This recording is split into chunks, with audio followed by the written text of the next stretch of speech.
महाभारत में एक ऐसा प्रसंग है जो न केवल गहरी भावनाओं और दुख को व्यक्त करता है, बल्कि यह भी दिखाता है कि कैसे क्रोध और शोक के क्षणों में लिए गए निर्णय पूरे भविष्य को प्रभावित कर सकते हैं।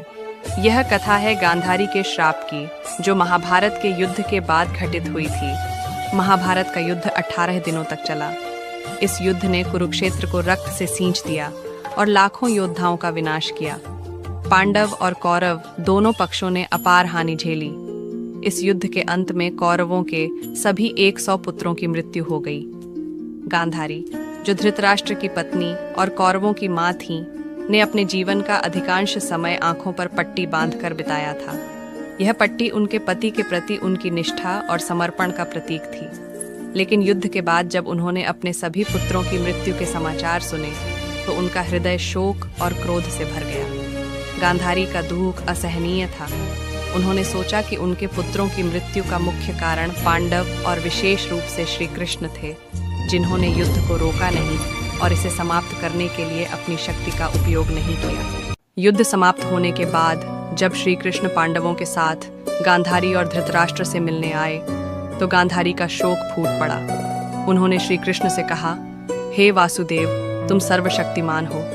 तुमने चाहा होता तो इस विनाश को रोक सकते थे, लेकिन तुमने ऐसा नहीं किया। तुम्हारे कारण मेरे सभी पुत्र मारे गए। अब मैं तुम्हें श्राप देती हूँ। गांधारी ने क्रोध और दुख के वश होकर श्री कृष्ण को श्राप दिया, जैसे मेरे कुल का नाश हुआ, वैसे ही तुम्हारे यदुवंश का भी विनाश होगा।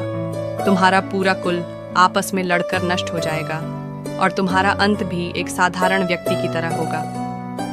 श्राप सुनकर श्री कृष्ण मुस्कुराए और नम्रता से गांधारी के क्रोध को स्वीकार किया। उन्होंने कहा, माते, मैं जानता हूं कि आपके श्राप में सत्य छिपा है। ये संसार का नियम है कि जो जन्म लेता है उसे मृत्यु प्राप्त होती है। यदुवंश का भी विनाश निश्चित है।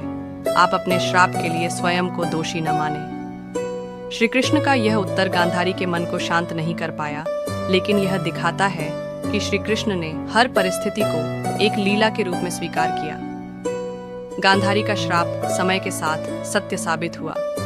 महाभारत के युद्ध के कुछ वर्षों बाद यदुवंशियों के बीच आपसी कलह शुरू हो गई। छोटे छोटे विवाद बढ़ते गए और अंततः पूरे यदुवंश का विनाश हो गया। द्वारका के आसपास के क्षेत्र में एक शराबी विवाद के दौरान यदुवंशी आपस में ही लड़ पड़े और एक दूसरे का वध कर दिया।